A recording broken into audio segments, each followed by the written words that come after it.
인생이 되지 않기. 헛된 인생이 되지 않기라는 말씀의 제목으로 나누려고 하는데요. 오늘 말씀의 제목을 준비하면서 딱 떠오르는 한 구절은 솔로몬이 고백한 헛되다. 인생을 다 살아봤더니 정말 헛된 인생이었다라고 했던 그의 고백. 물론 그의 고백이 나오기까지는 하나님의 계심을 더 인정할 수밖에 없었다라는 그 고백이 먼저 있었지만 그의 말이 참 인상적이었고 참 기억에 남습니다. 여러분들의 삶은 헛된 인생이 될 것 같습니까? 아니면 뭔가 의미가 있는 삶이 될 것 같습니까? 조금 더 당겨서 얘기를 해볼까요? 여러분들의 이 시간, 지금 오늘 드려지는 이 예배 시간은 헛된 시간이 될까요? 아니면 뭔가 의미 있는 시간이 될까요? 아마 대부분은 헛되다고 생각할 수도 있고 또 어떤 사람은 그렇지 않다라고 여길 수도 있을 것입니다. 조금만 더 거슬러 올라가 보도록 하겠습니다. 여러분들이 다녔던 여행들은 의미가 있었나요? 아니면 헛된 시간들이었나요? 누군가에겐 의미가 있었고 누군가에게 헛된 시간이 될 수도 있었을 것입니다.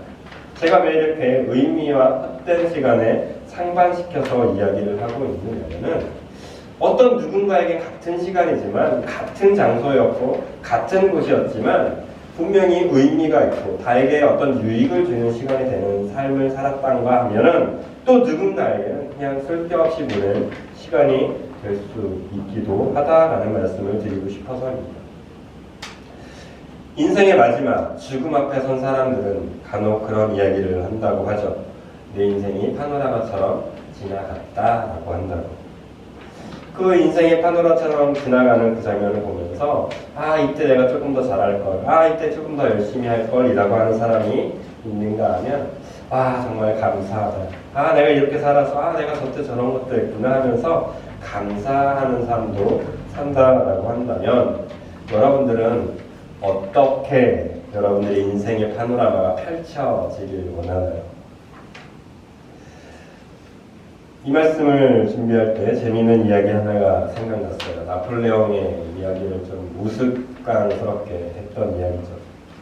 많은 군사들을 거느리고 나폴레옹이 그의 군사들과 함께 상대 진영을 공격하기 위해서 먼 여행이 아니죠. 행진을 하다가 고지를 점령하기 위해서, 승기를 잡기 위한 고지를 잡기 위해서 산을 열심히 점령하면서 올라갔다고 합니다.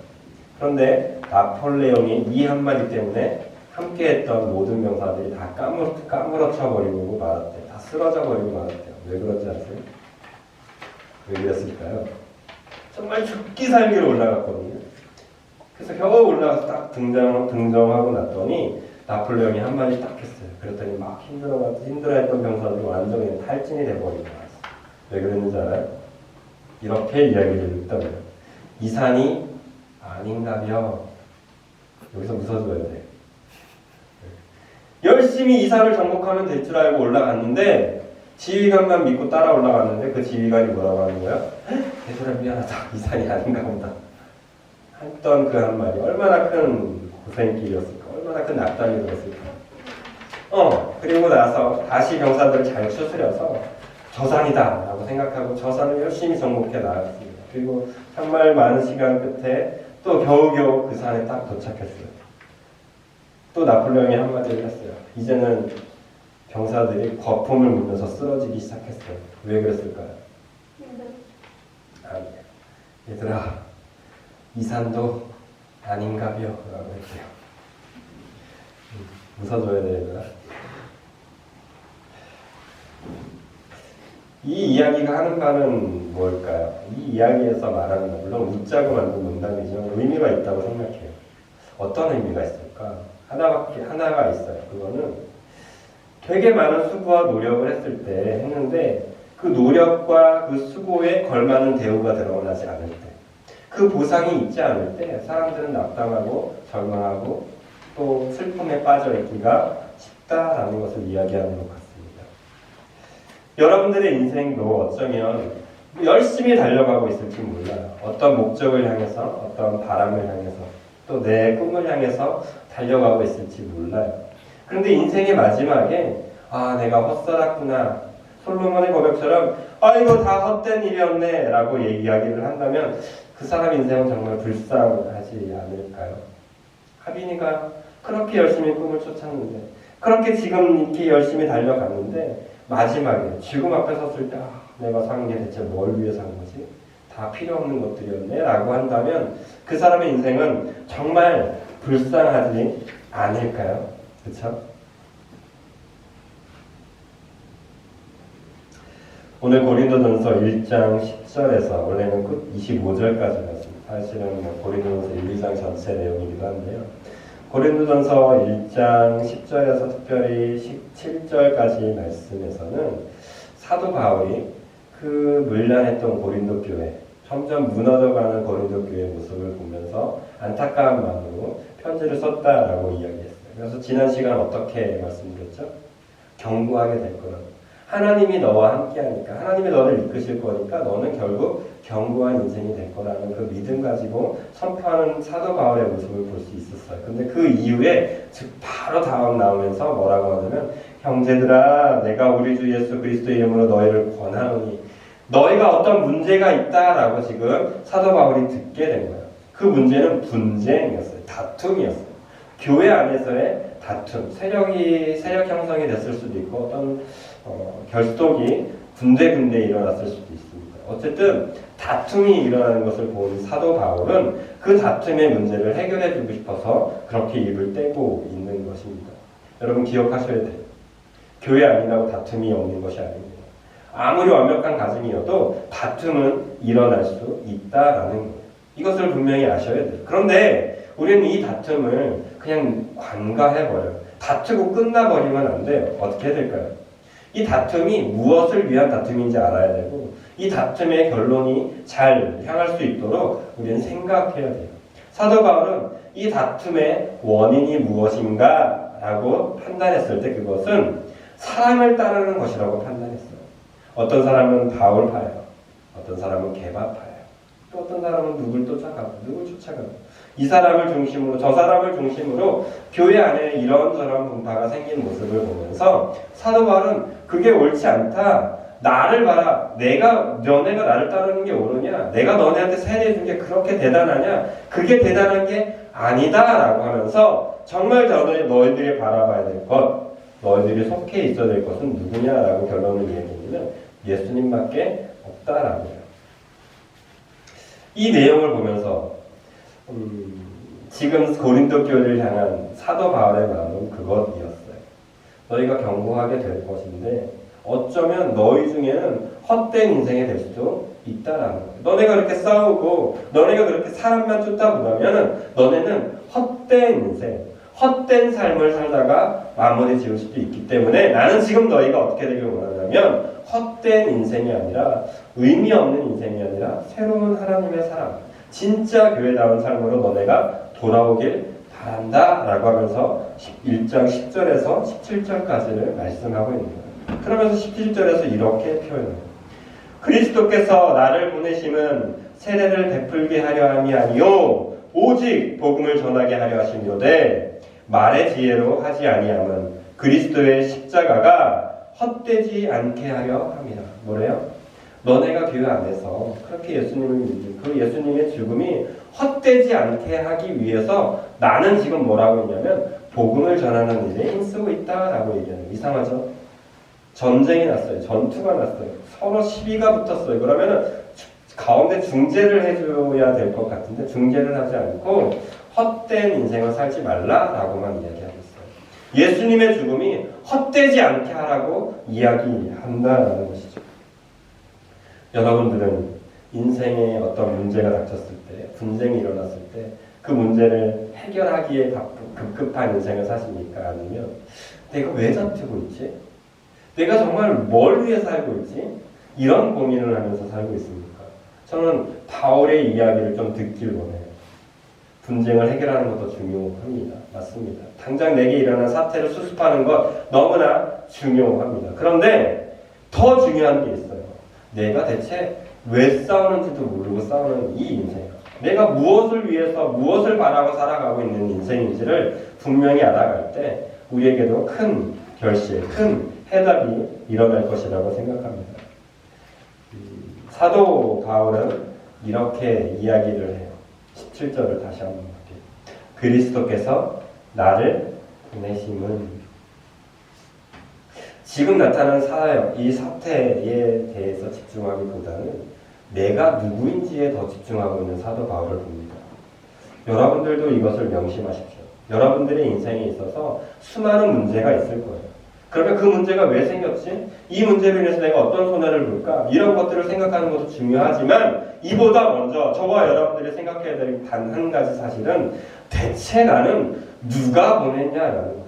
대체 나는 누구인가라는 거예요. 정말 본질적인 질문이에요. 엄마인가? 나는 엄마인데. 나는 아빠인데. 나는 아들인데. 나는 학생인데. 이 본질적인 질문을 먼저 하게 되면 지금 내게 나타나는 이 사태들의 진짜 문제를 볼 수 있게 된다. 사도 바울은 자신에 대해서 나를 보내신 분이 그리스도다라고 못 박아 버립니다. 그럼으로 인해서 나는 어떤 일을 하는 사람이에요? 그리스도의 일을 하는 사람이에요. 하나님께서 나를 보내셨으니 나는 어떤 사람이 되냐면 그리스도의 일을 하는 사람, 복음을 전하는 사람이 될 수밖에 없다라고 결론 짓고 있습니다. 여러분들의 인생의 삶 누가 보내셨습니까? 아빠가 시키셨나요? 엄마가 시키셨나요? 혹은 선생님이 시키셨나요? 그 누가 여러분들에게 일을 시켰다라고 한다면 여러분들은 지금 어떤 일을 하고 있는 거죠? 아빠의 일을 하고 있는 거예요. 엄마의 일을 하고 있는 거예요. 엄마가 시킨 일을 하는 거고 선생님이 시킨 일을 하고 있는 거예요. 왜요? 나는 그분의 말을 들어야 되는 사람입니다. 사도 바울은 그것을 하나님으로 돕니다. 나는 하나님께서 보내신 사람이기 때문에 지금 내가 하는 일은 복음을 전하는 일 외에는 중요하지 않다라고 하는 것이죠. 우리 가족이 이 사도 바울의 그 믿음이 있었으면 좋겠어요. 우리 당진으로 오게 된 이유가, 여러분들이 이 땅에 온 이유가, 여러분들이 살아가야 될 이유가 하나님께서 보내셨다는 이 확실한 믿음을 절대 흔들리지 않게 되기를 바랍니다.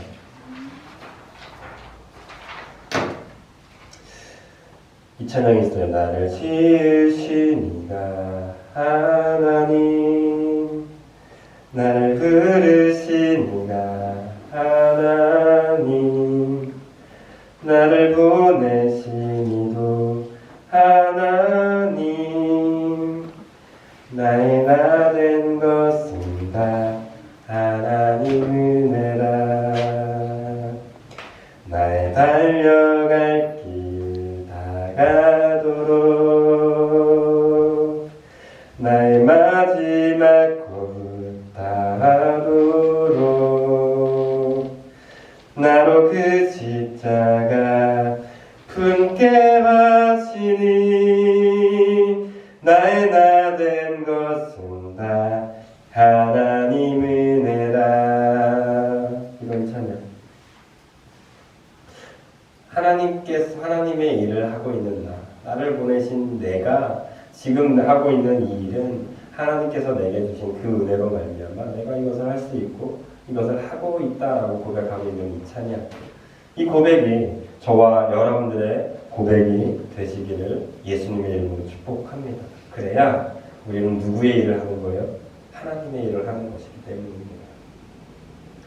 지금 내가 이렇게 고생하고 있고, 지금 내가 이렇게 눈물을 흘리고 있고, 지금 내가 이렇게 열심히 달려가고 있는 이 모든 것들이 내 일이 아니라 하나님의 일이 되기 위해서는 내가 누가 보낸 사람이 되는 게 중요하냐면 하나님이 그리스도께서 나를 택하셔서 보내셨다라는 이 믿음을 결코 흔들리지 않게 되셔야 됩니다. 이 믿음을 끝까지 붙드시는 우리가 되었으면 좋겠습니다. 두 번째로 저와 여러분들이 붙들어야 될 것은 미련한 자의 삶을 벗어버려야 된다라는 것입니다. 16절 볼까요? 16절. 내가 또한 스데바나 집사람에게 세례를 베풀었고 그 외에 다른 누구에게 세례를 베풀었는지 알지 못하노라. 이 뒤에 뭐라고 이야기하냐면 그리스도께서 나를 보내시면 세례를 베풀게 하려 하심이 아니요. 그러니까 바울은 이전에 난 지금 누구에게 세례를 했고 누구에게 세례를 했고 이 세례에 내가 너네가 그렇게 중요하니? 이 세례는 하나도 중요한 게 아니야 라고 얘기를 해요. 물론 세례라는 이 의식이 중요하지 않다라고 하는 게 아니에요. 더 중요한 게 있다라는 거예요. 17절을 또 볼게요. 그리스도께서 나를 보내시면 세례를 베풀게 하려 하심이 아니요 뭐래요? 오직 복음을 전하게 하려 하심이로되. 내가 하고 있는 이 세례가 정말 중요한 게 아니라 그 복음이 전해지는 게 훨씬 더 중요하다라는 거예요. 그래서 이 사도 바울은 지금 내가 주고 있는 이 세례는 아무것도 아니다, 정말 중요한 게 아니다 라고 내려놓을 수 있게 되었다라는 거예요. 우리가 목숨 걸고 지키는 것들이 있어. 이건 목사인 저희가 가장 많이 나타나는 일 중에 하나예요. 예배 형태를 지키려고 해요. 또 설교 시간이 정말 중요하다고 여기고 있어요. 그런데 가만히 생각해 보면 이건 다 저만의 생각일 때가 많아요. 하나님이 정말 이걸 중요하게 여길까? 하나님이 정말 이 예배의 형태를 중요하게 생각할까? 그렇지 않을 때도 있어요. 그럴 수도 있지만 그렇지 않을 수도 있다라는 거예요. 진짜 중요한 것을 위해서 우리는 때로는 어떻게 되냐면 포기할 줄도 알아야 된다는 거예요. 오래 달리기를 하게 될 경우 체력의 안배가 중요하다고 말씀드렸어요. 그죠? 오래 달리기를 할 경우는 체력의 안배가 중요한데 특별히 철인삼종 경기라는 경기가 있어요. 철인삼종 경기라는 이 경기는 수영도 해야 되고요. 자전거도 타야 합니다. 또 거기다가 달리기까지 해야 돼요. 그래서 정말 웬만한 체력이 아닌 것은 다들 포기하거나 좀 더 탈락하게 되는 경우가 상당히 많은 경기입니다. 그런데 이 경기에서 유일하게 자신의 페이스를 조절하고 또 자신의 페이스를 끌어올릴 수 있는 구간이 있습니다. 어떤 구간일까요? 달리기? 아니에요. 자전거. 맞아요. 자전거예요. 자전거는 똑같은 힘으로 달리기만 해주면 자신의 페이스를 다시 회복시킬 수 있는 구간이라고 합니다. 그래서 이 수영 때 온 힘을 달렸다가도 이 수영 다음이 보통 사이클이거든요. 그래서 자신의 힘을 80%까지 수영할 때 막 썼다가 자전거를 타면서 다시 체력을 쭉 올려놓고 달리기 때 다시 한번 페이스를 잘 또 달리고 이런 페이스를 계속 반복한다고 이야기를 해요. 그런데 진짜 중요한 거, 어디서 이 경율배가 많이 뒤집히느냐? 철인삼종 경기에서 제일 많이 뒤집히는 구간은 또 어딜까요? 달리기. 맞아요. 달리기입니다. 수영이나 사이클은 어떻게 하냐면 거의 비슷하대요. 물론 월등하게 차이가 나는 경우가 있을 수도 있겠지만 어쨌든 달리기 구간에서 가장 많은 차이가 나는데 그러면 언제 힘을 가장 비축해둬야 될까요? 방금 힌트를 드렸지만 사이클, 자전거에서 힘을 최대한 비축해둬야 언제 뒤집을 수 있다는 얘기예요. 달리기에서 뒤집을 수 있다는 결과입니다. 그러므로 우리는 정말 중요한 건 만약에 철인삼종 경기하는 선수가 있다면 어떻게 해야 돼요? 수영 때 좀 힘을 뺐다가도 자전거를 타면서는 어떻게 해야 돼요? 힘을 비축해야 돼요. 왜요? 달리기에서 역전시켜야 되니까. 더군다나 달리기에서 결국 뭘 도착하는지 알아요? 피니시 라인이고 달리기의 마지막이 피니시 라인. 그러므로 우리는 진짜 달려가야 될 그 선, 골인점을 향해서 이 철인삼종 경기들은 죽을 힘을 다해서 이 포인트를 위해서 힘을 아끼기도 하고 또 여기서 다 쏟기도 해야 된다는 이 사실을 알고 있어야 된다는 것이죠. 그런데 만약에 수영 때 그리고 사이클 때 힘을 다 써버리면 이 사람은 어떻게 될까요? 결국 터질 거예요. 달리지도 못하고 중도 하차하게 될 거라는 것이죠. 이게 뭐예요? 진짜 중요한 것을 놓쳐버리는 선수의 운명이라는 거예요. 우리의 삶도 똑같습니다. 우리의 신앙도 똑같습니다. 진짜 달려가야 될 것들을 달려가지 않고 진짜 비축해야 될 때 비축하지 않으면 인생의 아름다운 꼴이 될 수 없고 어떤 고백을 할 수밖에 없냐면 헛된 인생을 살았다는 거예요. 왜요? 진짜 에너지를 쏟을 때 쏟지 않기 때문입니다. 여러분 가정에서 싸울 때, 다툴 때 진짜 중요한 문제를 다투나요? 그렇지 않은 경우가 많아요. 정말 사소한 것, 어떻게 보면 아무것도 아닌 것 가지고 다툴 때가 많아요. 왜 그렇게 쓸데없는 에너지를 여러분 소비하십니까? 왜요? 그 순간에 그게 중요하다고. 그 순간에 그걸 잃어버리면 안 된다라고 생각하기 때문에 그렇게 열심히 성을 내면서 그걸 쟁취하려고 다투고 있을 때가 많다라는 것이죠. 그러나 우리는 조금 더 먼 눈이 필요해요. 영적인 눈이 필요해요. 내가 이것을 지금 힘을 쓸 필요가 있나? 내가 지금 이렇게 열정을 보낼 필요가 있나? 만약 그렇지 않다면 나의 열정은 잠시 잡아주셔야 돼요. 어떻게 해요? 미련한 것들을 향해서는 멈추고 지혜로운 것들을 향해서는 조금 더 열심히 달려갈 수 있는 이런 분배, 이런 영적인 분배를 할 수 있게 될 수 있다면 우리는 미련한 것에서 벗어나는 삶으로 살아갈 수 있게 될 것 같습니다. 바라기는 2023년도 우리 가족, 특별히 저와 우리 사랑하는 사모님 쓸데없고 미련한 것에는 조금 관심을 버릴 수 있도록 저와 여러분들의 영혼이 뛰어지길 원합니다. 그리고 정말 달려야 될 것이 있다면 목숨을 걸고 달려갈 수 있는 미련한 것은 확실히 제쳐두고 달려갈 것을 향해서 달려갈 수 있게 되는 우리 가족, 특별히 우리 교회 모든 성도님들이 되시길 바랍니다. 다시 한번 17절 또 읽어볼게요. 한 절에 모든 것이 다 있어요. 17절 읽어볼게요. 그리스도께서 나를 보내심은 세례를 베풀게 하려 하심이 아니요 오직 복음을 전하게 하려 하심이로되 말의 지혜로 하지 아니함은 그리스도의 십자가가 뭐래요? 헛되지 않게 하려 합니다.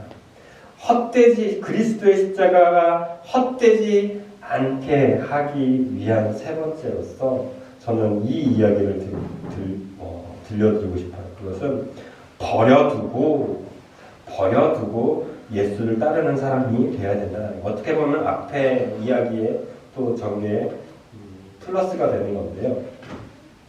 이 본문을 읽었을 때 한 본문이 탁 튀어나왔어요. 그것은 마태복음 4장이에요. 마태복음 4장에서는 예수님께서 사역을 막 이제 시작하려고 하는 요한이 붙잡히시고 죽고 나서 예수님께서 세례 요한이 붙잡히고 나서 예수님의 제자들을 불러 모시는 장면이 마태복음 4장에 펼쳐지는데요. 마태복음 4장 17절에서 22절에서는 예수님의 첫 제자들을 특별히 어부였던 제자들을 불러 모으는 장면이 나오고 있습니다.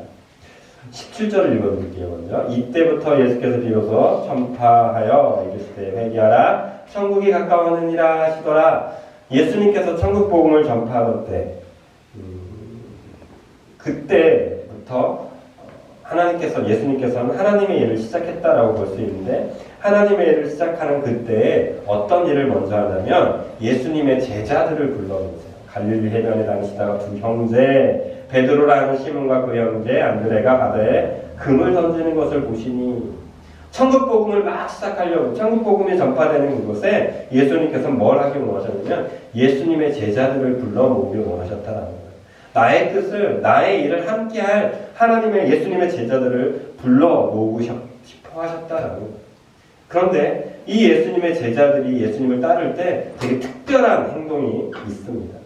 예수님께서 먼저 말씀하세요. 베드로야, 안드레야, 너 나를 따라와 라고 이야기했을 때 20절에 보시면 이렇게 표현하고 있어요. 20절. 그들이 곧 그물을 버려두고 예수를 따르니라. 22절도 볼까요?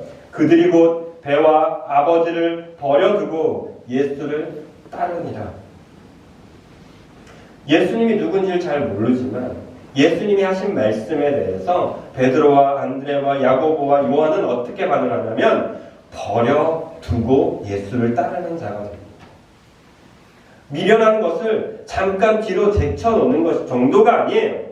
예수님을 따라가는 삶은 헛된 인생, 헛허망한 인생이 되지 않기 위해서 예수님을 따라가기 위한 삶을 살아가기 위해서는 우리는 뭘 해야 되냐면 버려야 합니다. 버리는 것은 애지중지하면 안 돼요. 다시 돌아올 것처럼 그것을 잘 놓으면 안 돼요. 애초에 그것을 다시 보지 않을 것처럼 완전히 파기하는 것이 버려두는 것입니다. 예수님의 제자들이 그랬던 것처럼 저와 여러분들이 예수님을 믿는 사람들이라면 이제는 버려야 합니다. 이제는 예수님을 따르기 위해서 필요 없는 것들을 제발 좀 버려야 합니다. 여러분들의 생각이 잘못됐습니까? 여러분들의 물질관이 잘못됐습니까? 여러분들의 신앙관이 잘못되셨습니까? 버릴 것을 버리셔야 합니다.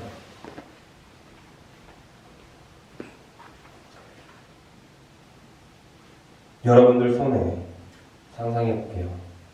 여러분 두 손에 금은보화가 가득 잡혀 있습니다. 그런데 문제는 여러분들이 지금 늪에 빠져가고 있어요. 조금은 눈앞에 잘 봤더니 밧줄이 있네요. 늪에 빠지면 어떻게 되죠? 나가야 되는데 늪에서는 자신 혼자 나갈 수 있나요? 나갈 수가 없죠. 그럼 어떻게 해야 돼요? 앞에 줄이 있으니까 줄을 잡으면 돼요. 그런데 여러분 두 손에 금은보화가 있어서 금은보화가 있는데 이 금은보화를 잡고 줄을 잡을 수 있을까요? 못 잡아요.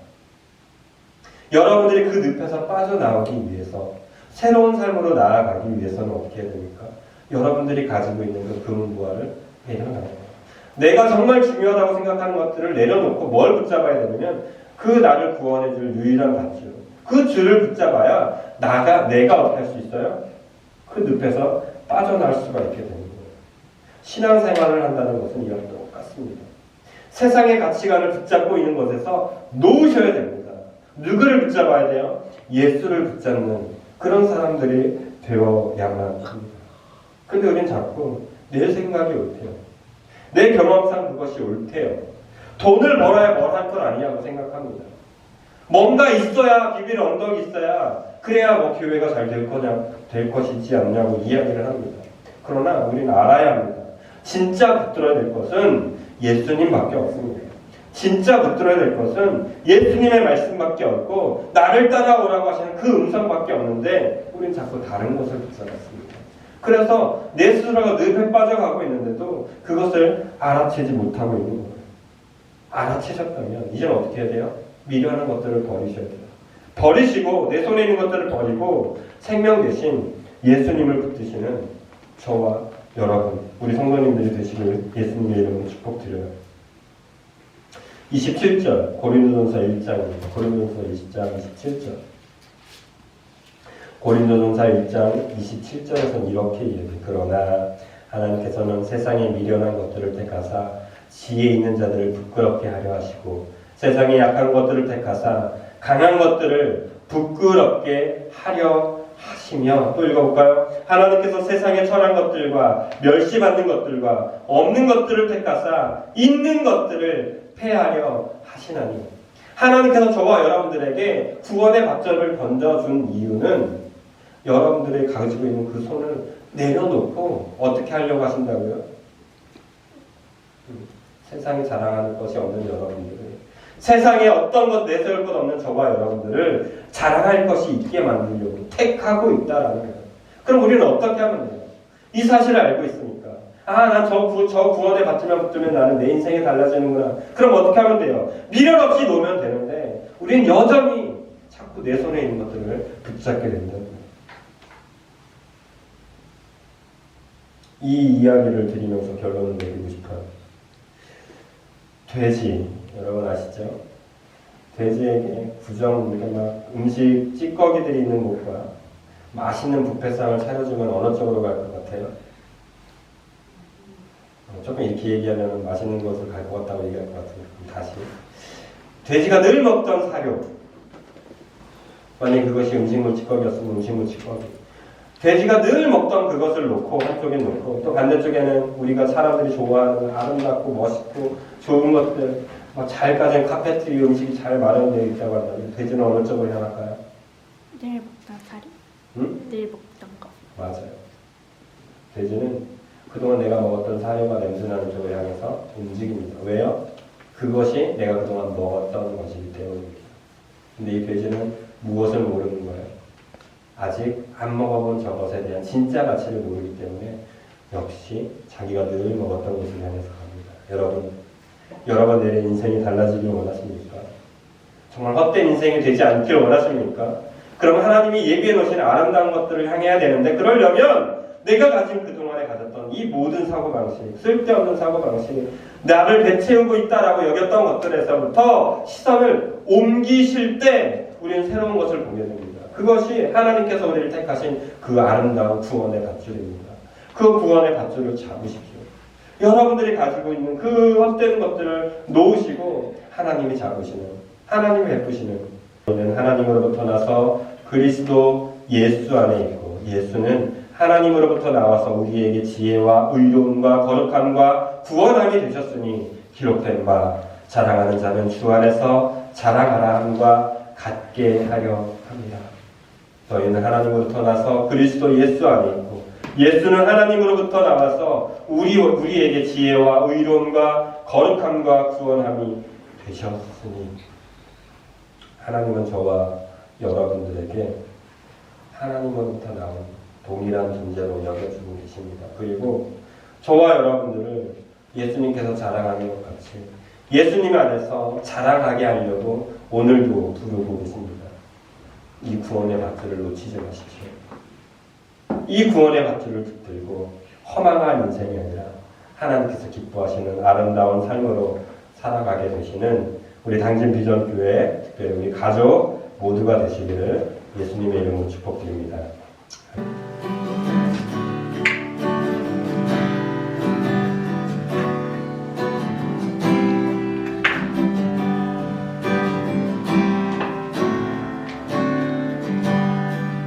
무명이어도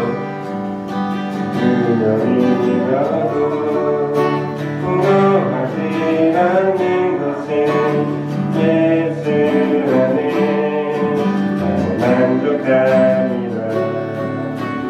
가난하여도 부족하지 않는 것은 예수 안에 오직 나는 부요함이라.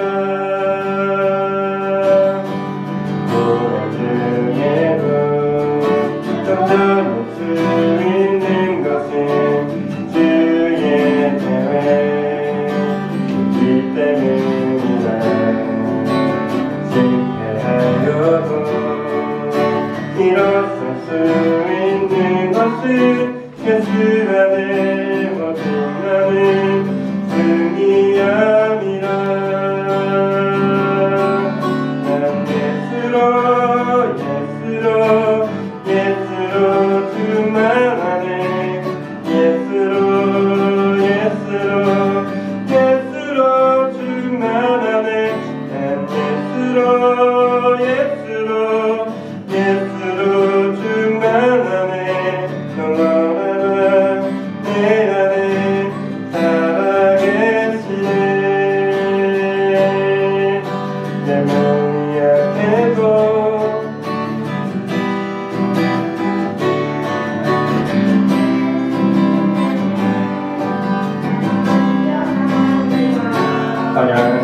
하나님의 세상 두렵지 않는 것은 난 예수로 충만함이라. 난 예수로 충만하네. 예수로 두렵지 않네.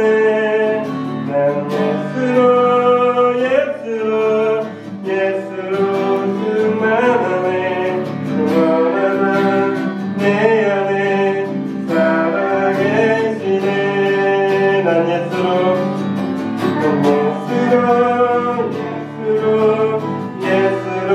충만하네.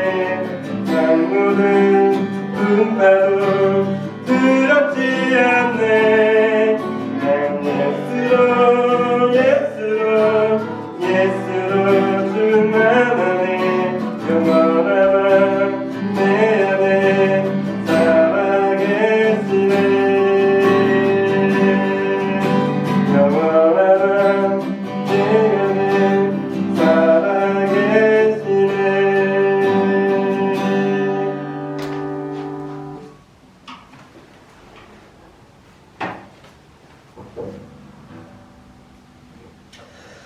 이제는 우리 하나님 아버지의 그 놀라우신 사랑하심의 은혜와 십자가에 죽으신 우리 예수 그리스도의 그 피 흘리심의 은혜와 지금 우리에게 찾아오시고 말씀하시고 겉된 인생에서 벗어나 하나님의 영광으로 달려나아가게 그 구원의 밧줄을 베푸시는 성령님의 역사하시며 내주하시는 그 은혜가 주의 말씀대로 된 것들을 버리고 미련한 것들에서 벗어나 구원의 삶으로 달려나가길 원하는 모든 성도들의 머리 위에와 그의 삶과 모든 가정과 그 터전 위에 온전히 함께하여 주시기를 간절히 축원드리옵나이다. 아멘.